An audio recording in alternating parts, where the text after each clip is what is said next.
Happy Wednesday to you, folks. Got that right. Got my microphone going on. What's going on with you? Pro Fan Talk live at lunch. And I am catching my own reverb because I got my phone right by the microphone. But yeah, man, a lot of stuff going on. Biggest news right now is the Eagles are going to Brazil. Anybody going with? Anybody trying to get tickets? You know, let me see. This looks, yeah, that looks better. So, but yeah, anybody trying to get a ticket?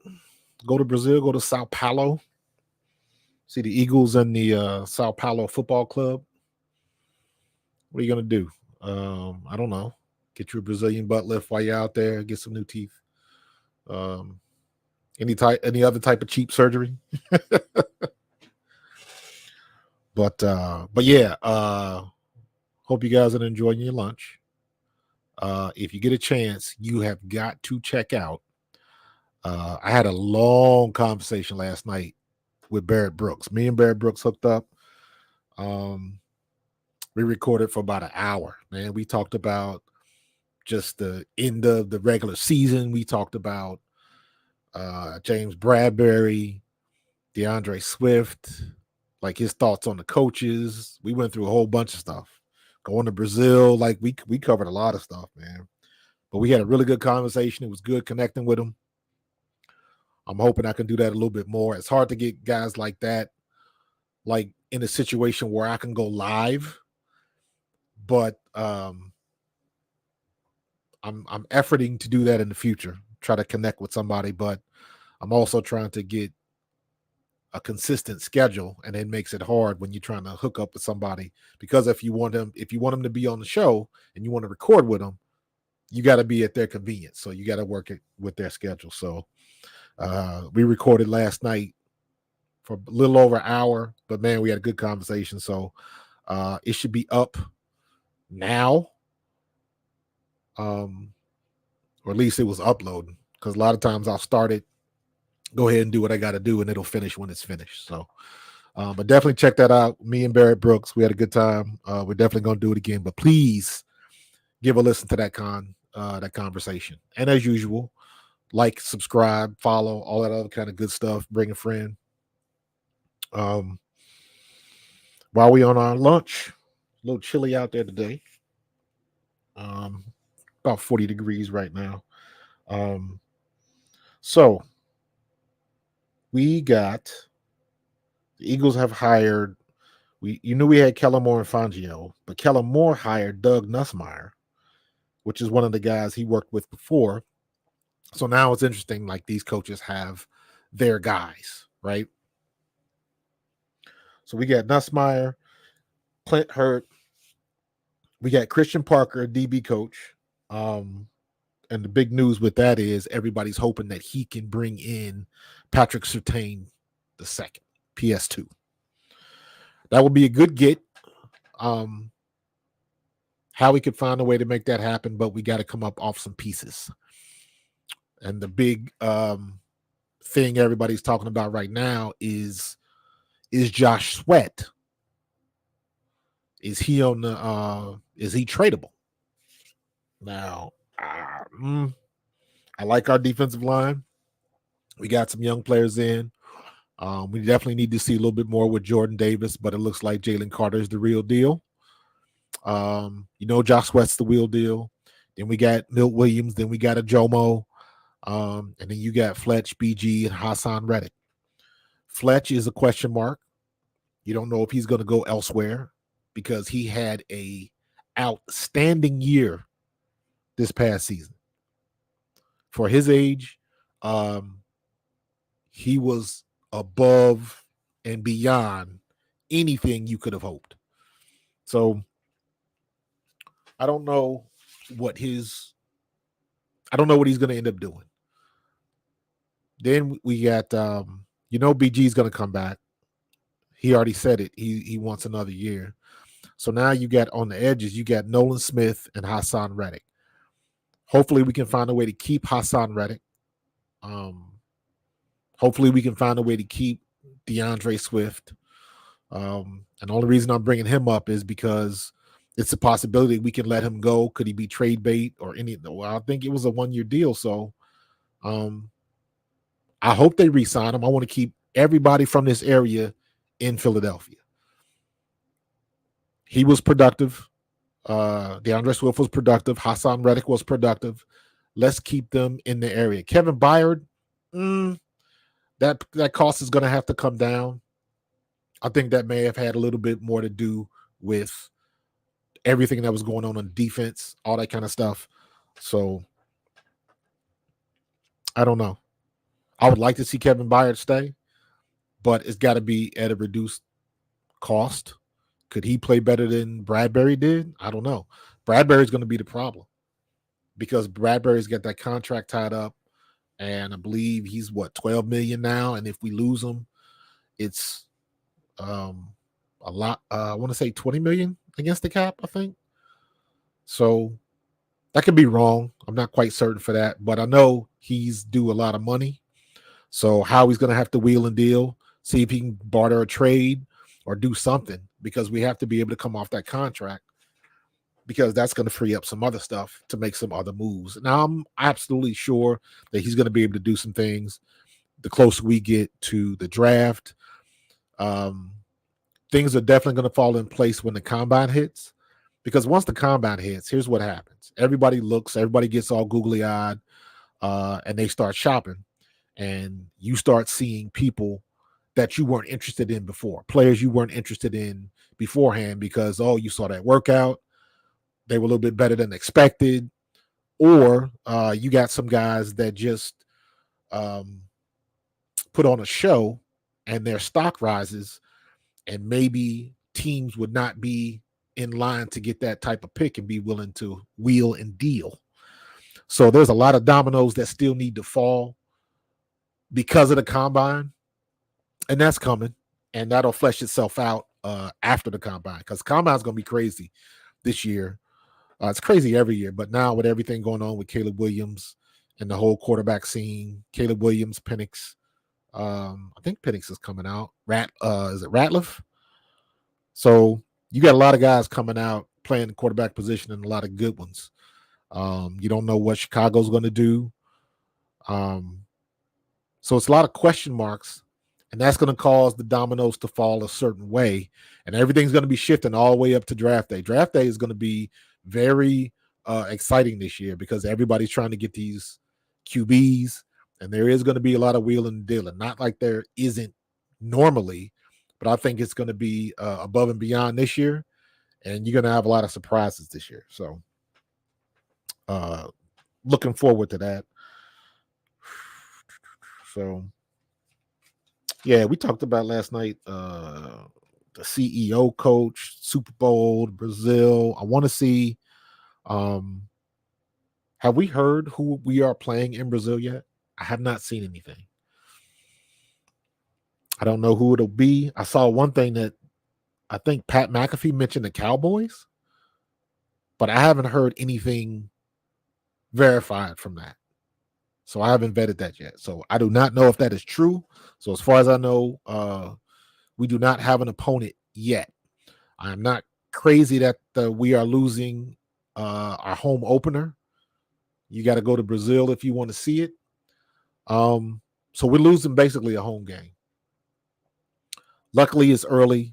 You get the extra travel, but I think going down there, I believe it's a 5-hour flight. So it would be basically like going to the West Coast from here. So that's nothing out of the ordinary. So we'll see what's going to happen with that.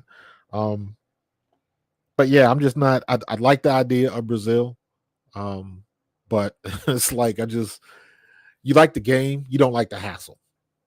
So yeah, just me being selfish. I want to see the Eagles play at home first. First game should be at the Link, but the international stage, the amount of pull and merch you're going to get from South America. That's the other thing. All the money that Jeffrey Lurie and the teams are going to make by going over there. So now you got a whole nother market that you otherwise didn't have access to. We've got soccer over here. So now we can kind of speak their language. So people are already looking to the States anyways. So now we become the big event over there in Sao Paulo. So that should be good, and should definitely garner some NFL fans from a culture that's used to, playing on the pitch, the football pitch, not a football field, different thing. So, so we'll see what's going to happen. There'll be a lot of good year. I'll tell you what, if they bother to come out with a Philadelphia Eagles football jersey or like a Philadelphia Eagles goalie sweater, I'm on it. So anybody listening, y'all need to make that happen. And what else we talk about? If anybody's, let me see how many people. Not too many people watching, but the one thing I wanted to ask was, did anybody see the Pro Bowl? Did anybody watch the Pro Bowl? And I thought about this because I was not interested in flag football. Then it occurred to me that flag football is in the Olympics next year. So, guess what they're promoting? NFL step to get international, because now you have women's teams. It's in the Olympics. So now it is, at least flag football is a global sport. And maybe they're looking at that as just a stepping stone, so they can do something different. But I didn't even watch. Basically, it looked to me, a lot of people won't remember this because I'm a child of the 70s, so I do. But it kind of reminded me of Battle of the Network Stars. Go look it up on YouTube. You'll probably find it. Battle of the Network Stars.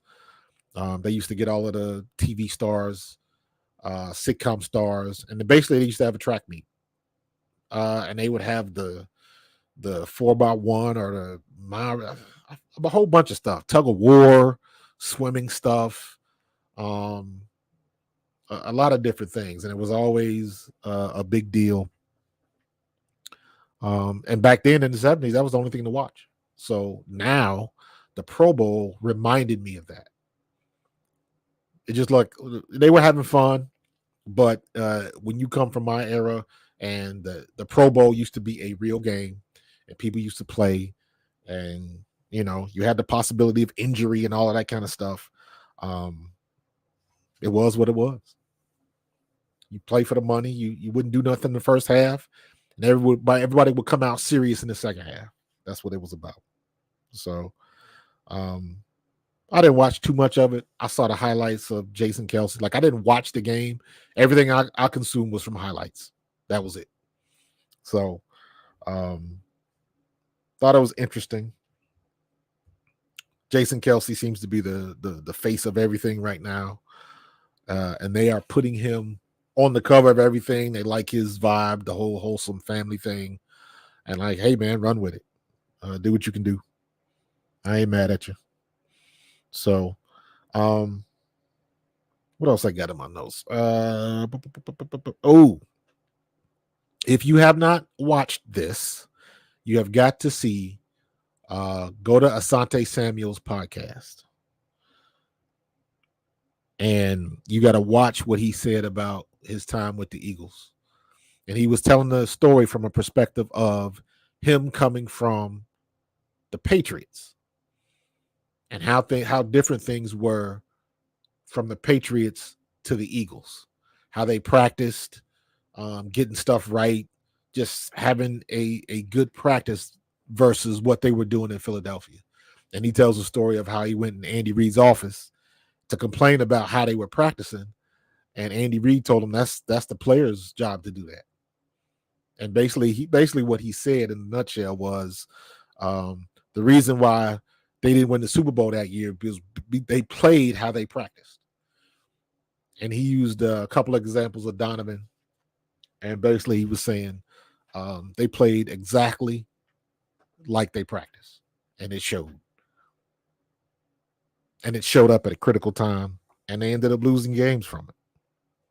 So I thought that was interesting, juxtaposing that with everything that happened this year with the Eagles not being able to tackle a soul and getting basically blasted by the Tampa Bay Buccaneers in the wild card round.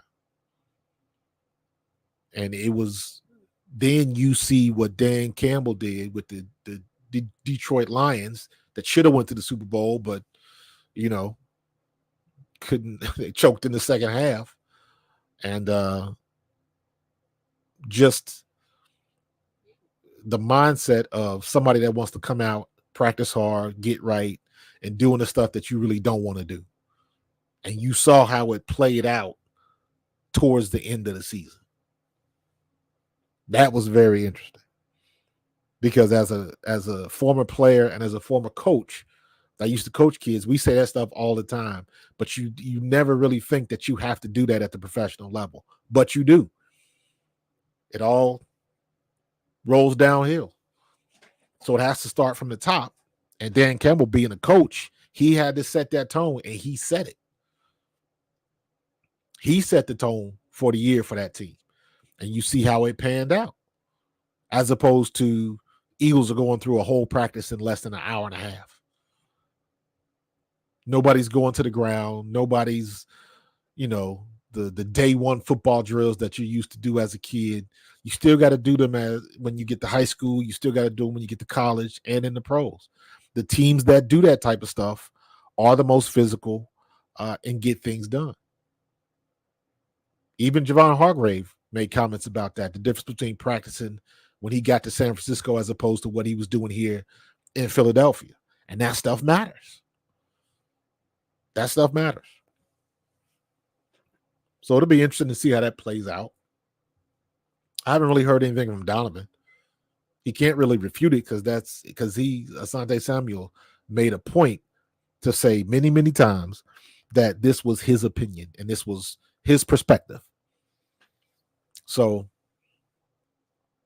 I thought it was interesting, though. Definitely a good listen. And it just lets you know that it's not always smooth and it's not always happy-go-lucky as people want to play it out to be, even when you're winning. Even when you're winning. And with all of the chaos and confusion that was going on in our locker room with A.J. Brown and Sirianni and all that kind of stuff, even the stuff with the reporters and making up stuff, and then now you got the reports about Sean Desai. He was very stubborn and didn't want to change things, and who knows how true it is. At the end of the day, he's not here now, so it is what it is. And I'm not sure. You got to be given a good situation. You do what brought you there. You don't get there and then everybody wants you to change up. You do what brought you there. If you're going to fail on your own merit. So I'm sure we'll find out more about that stuff as time passes and people are more willing to talk when there's a measure of time from the events. Usually when you're talking like that, that's because either you despise the person or you don't care and you're just going to put it out there. But usually you wait a little bit of time. You'll wait a little bit of time before you see what's going to happen. So I thought that was very interesting.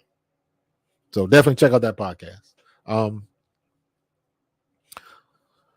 And let's see, do we have any more news. Let me check the wire right now. Eagles news. Very interesting. The Cowboys thing in Brazil. Eagles news. Let me see. Everybody's giving rookie grades. Everybody's going off about the Deebo Samuel quote about it's not a rivalry at the Eagles. And like, that's something new that just happened because wasn't nobody worried about the San Francisco 49ers 2 years ago. It was only this year, and when we went to the Super Bowl. So I agree, it's not a rival, but he's trying to say it like that, like he's trying to take a dig at the Eagles, and it's like you can't say that because you got whooped up on the year before. So, redemption tour. Who do I have in the Super Bowl? Man, here's the thing with the Super Bowl, bro. I'm picking the Chiefs, and I'm saying that the San Francisco 49ers have a better overall team. But I'm still picking the Chiefs until somebody shows me that they can beat Patrick Mahomes. That's exactly how I'm looking at it. Because on paper, we had the better team last year. And on paper, Baltimore was the better team. There's been plenty of situations where on paper and based on what you've seen previously, there were better teams than Kansas City, and they came up short. Patrick Mahomes finds a way to win. What's up, Cody K? Mahomes finds a way to win. Point, period, in the paragraph. And until you find a way to shut that down, I don't know what you're going to do. If I was San Francisco, I would double team Travis Kelce. Focus all your attention on stopping Travis Kelce, period. Let everybody else beat you but him. Because the last time a team did that, he got very frustrated. They made silly mistakes. He got a couple of frustration penalties. So, hey, I would try to shut down Travis Kelce. But until they do it, until they find a way to do it, I'm not picking against Mahomes. I can't do it. Yeah, somehow we lost because the second half, our defense couldn't stop anybody.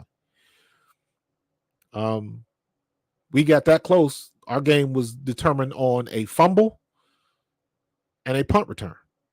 Turnovers and special teams killed us in the Super Bowl last year. If Jalen doesn't fumble that ball and nobody touched him, and if they don't get that punt return, they were both just as bad, but I think the punt return just came at the worst possible moment. So, we got out ahead of them. We had a 10-point lead, and they came back and they took it from us. And that second half, we got out-coached last year. Andy Reid put it on us. Andy Reid did it to us last year. So we did have a better team, but I would even argue that we may have been the better team that day, but they made more plays. They made more plays when they had to. And when they had to was in the second half. That's why the cliche of when you come out the second half is 0-0. And what you got to do is you got to win the first half. And then when you come out the locker room, you have to win the second half. And that's exactly what happened to Detroit. And that's exactly what happened to us last year. How would I attack San Francisco's defense? Run at them. Run at them. That's all you can do.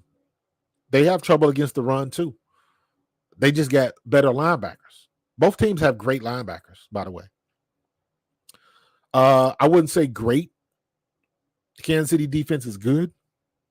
Not great, but you have a future Hall of Famer on the defensive line, and he's playing up to that level. Jones is murdering folks out there. He's killing it. He finds a way to make a play when you need him to make a play. And then on the flip side of that, you got Patrick Mahomes doing Patrick Mahomes things, period. How bad did it look for when they played Miami?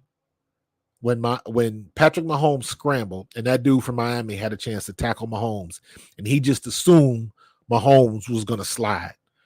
So he basically just put two hands on him, and Mahomes basically almost ran into the end zone. That's how scared people are of Mahomes. They don't want to touch him. They don't want to hit him. They don't know what he's going to do. So when you're out there, you're automatically thinking, and that's not a good place to be. So I see another thing on here from Sports Illustrated talking about Debo trashes the Eagles. It's like, dude, get over it. It's like, y'all had this is y'all year, so take your year, because this is going to come back around next season. And hopefully we'll be all up in that behind next year. So we'll see what we're going to see. So, yeah, it should be a good Super Bowl. But, again, I'm not picking against Patrick Mahomes until somebody proves that you can beat him. So I do kind of have I am kind of hoping that Brock Purdy has a good game. So it can't be said that the moment was too big for him. You know what I mean? So I got a thing being me being from a small school and making it to the league as a free agent. I got a soft spot for players that people told them could not make it. So when I see somebody like Brock Purdy do what he does, you know, I like to see that. I like to see when people prove the experts wrong. And that you've got more and more situations like that. You look at Brock Purdy, you look at KaVontae Turpin, you look at Dak Prescott.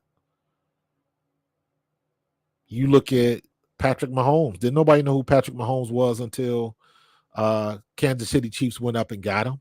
And then when they went up and got him, people were looking at them like they were crazy. Same thing with Jalen Hurts. So people still get enamored by the big name in the big school, and that doesn't always pan out. You don't know what's going to happen with Caleb Williams this year, because what's the first thing everybody's saying? He scored off the charts, whatever test that they're giving him. The tests have never mattered and never will matter. What happens is what you can process in the game, on the field at any given time. Antonio Brown, yeah. AB, Shannon Sharp, Jerry Rice, guys from HBCUs that, you know, nobody gave two craps about him. T.O. didn't go to a big school. Randy Moss went to Marshall. I think he left Miami and went to Marshall. So I got a soft spot for players that buck the narrative and don't meet all of the check boxes and still just get out there and ball. So, but having said all of that, it's up to San Francisco to beat the defending Super Bowl champions. And I hope people are taking notice, specifically the Eagles, because from everybody that told us we were on a Super Bowl hangover and all them other phrases that they like to use, it didn't come down to that. We got back to the playoffs, had a great record, should have had a better record. And if it wasn't for the situation we had with our coaches and everything, should have performed a hell of a lot better. And we crapped the bed at the worst possible time.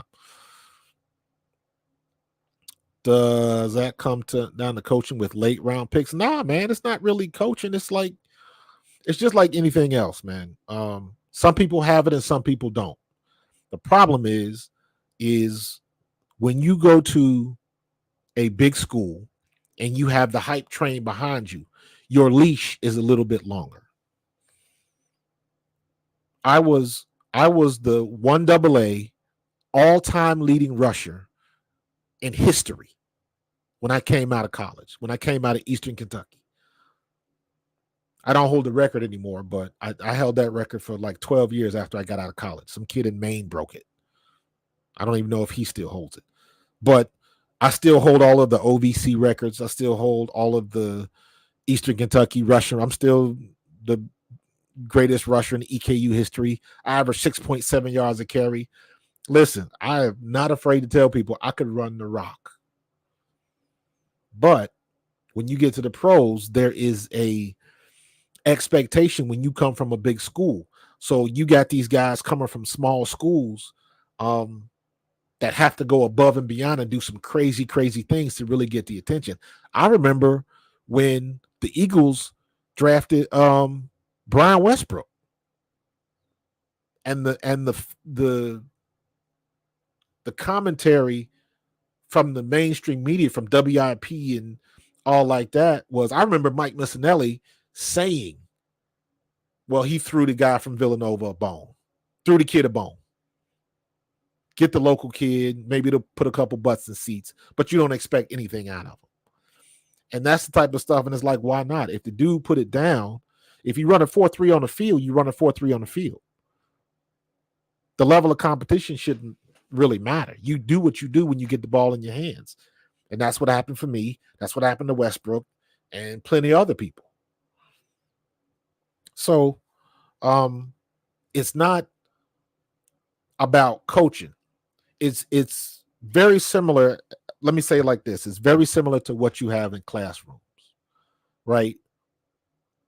Your favorite teacher in high school or your favorite professor in college was the one that your personalities kind of vibed, or you understood each other. You might not have necessarily been friends or whatever, but it's usually the teacher that helps you understand what you're learning. When you find that teacher or that coach, however they do it, it makes learning the information easier because of that teacher or that coach. So when you're talking about coaching, it's really the people that help you get through the door. Because when you're trying to make a team, the best way to make a team is, number one, the faster you pick up the playbook. Some people pick that stuff up quick because they got, photographic memory or something like that. Some people pick up the playbook quick and just aren't good players. They just went to big schools and they are filler or camp bodies.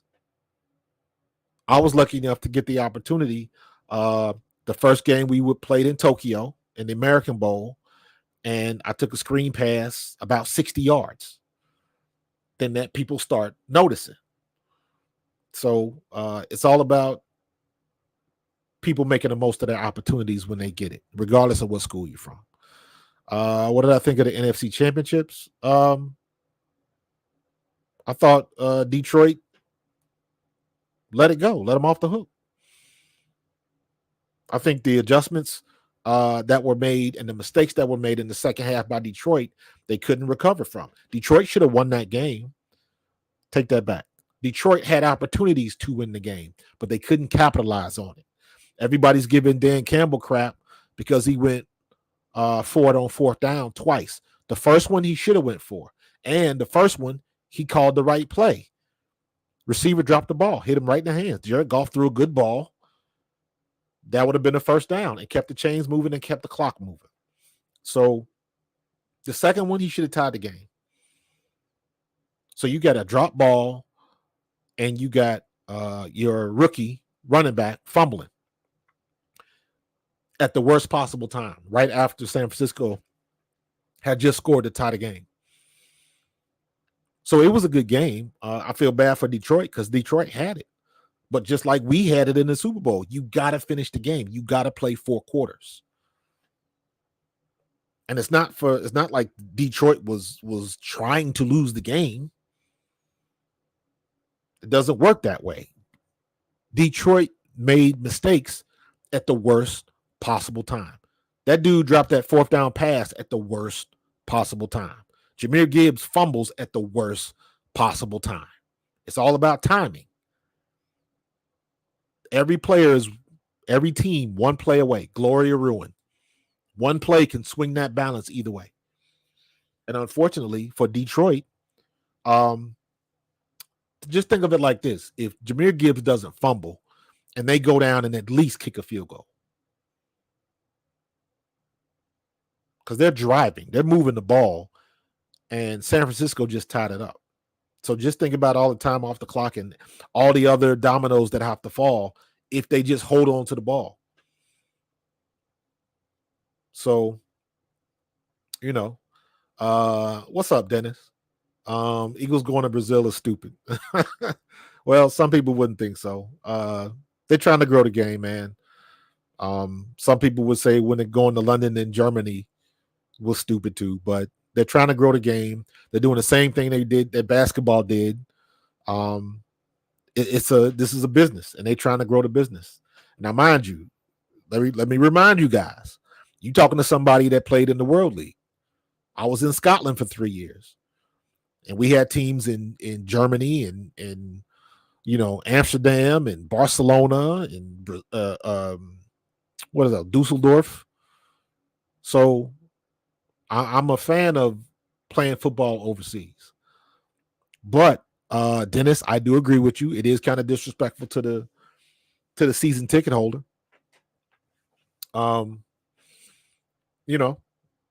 It is what it is. They doing what they gonna do. Trying to grow. Yeah, you could say that, but at the end of the day, you got to think of it like this: how much money is going to go into Sao Paulo because of this game? A lot. They're going to try to put on a good face. Think about what happened when the Olympics was in Rio. They put on that face. The amount of money that was generated because the Olympics were in your city. They're not going to pass up that opportunity. They're not going to pass up an event. The world is coming to your city and all of the revenue and economics that come with that. They're not going to pass that up. They built a wall so visitors wouldn't see the favelas, the slums in Rio. They literally built a wall on the side of the highway so it would block the view. If you were in a car or on a bus or something, you wouldn't see it. That's how much it means to them. They want to scrub anything that has a negative look. I wouldn't expect. I'll expect Sao Paulo to do something similar. They're gonna make the most of this. So it's all good, dude. Sorry to hear that, brother. Prayers for you and your family, bro. So, yeah, but they're not going. The Eagles are going to make money because there's going to be merch that's going to be sold in the country that it never sold before. This is the same situation like the Taylor Swift situation. The reason why the NFL is thumbing its nose to anybody that's complaining about Taylor Swift is because the NFL just opened itself up to a whole new market of fans that didn't exist 4 months ago. They're not going to turn down that money. They're going to show Taylor Swift. They're going to get a shot at her every chance they get. I'm sure they have discussions about that in their production meetings. It would not surprise me. Get your couple of shots, and for every person that gets on social media and complains about being sick of seeing Taylor Swift, there are tens of thousands of Swifties that love it. And those are the people that are spending money. So it is what it is. It ain't going nowhere, and it's gonna keep moving. So,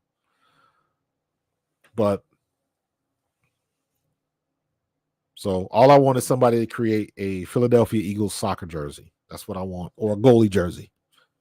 So somebody get to that. But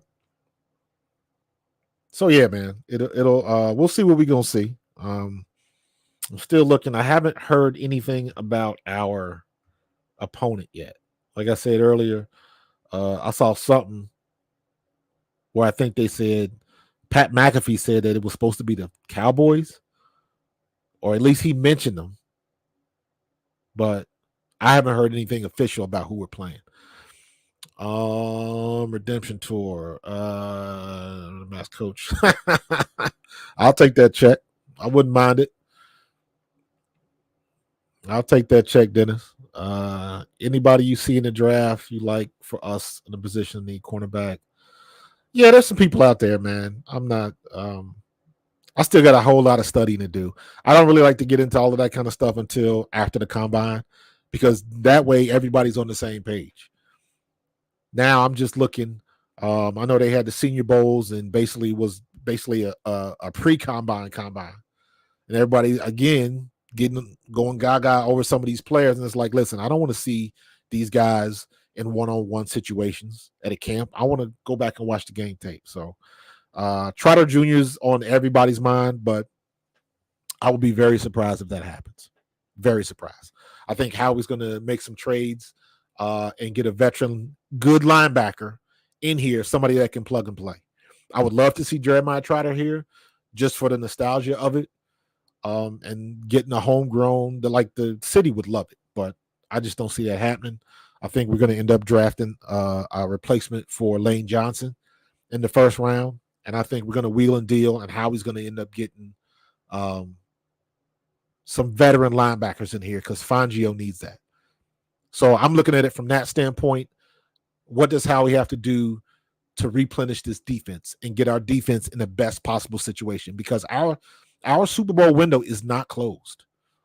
In spite of the garbage offense we ran last year and the play calling situation, we still had 2,000-yard receivers and a 1,000-yard rusher. So we still have weapons and we got to use them. So we got things that we can do, and we got to be able to take advantage of it. So if it's not Trotter, yes, I would like to see him, but I don't really see that happening. So maybe he'll surprise me. I don't know. But this is one of these situations where, and I've said this before, I trust Howie. He's his batting average when it comes to stuff like this is all-star level. So I'm going to leave him alone. The two people I trust implicitly in the Eagles organization, Howie Roseman and Jeff Stoutland. Let them do what they do. Let them do what they do. So this is when Howie works his magic. I'm going to let him work his magic, and we'll see what's going to happen come combine system, or come combine time, not system. But in any case, it's 12:52. I'm going to get up out of here so you can finish your lunch, wash your hands, and clock back in time. You know how we do it. Thank you for joining me live at lunch. Please check out my YouTube channel and look at that conversation I had with Barrett Brooks. We had a good time. It's a great conversation. And just a reminder, I will be doing live at lunch Monday, Wednesday, and Friday from 12:10 to 12:50. All right. I'll get you out of here in time so you can clock back in and get it done. All right. I appreciate you guys joining me. Dennis, Redemption Tour. Appreciate you guys joining me, man. Cody K as usual. And I will see you guys on Friday. All right. Go Birds.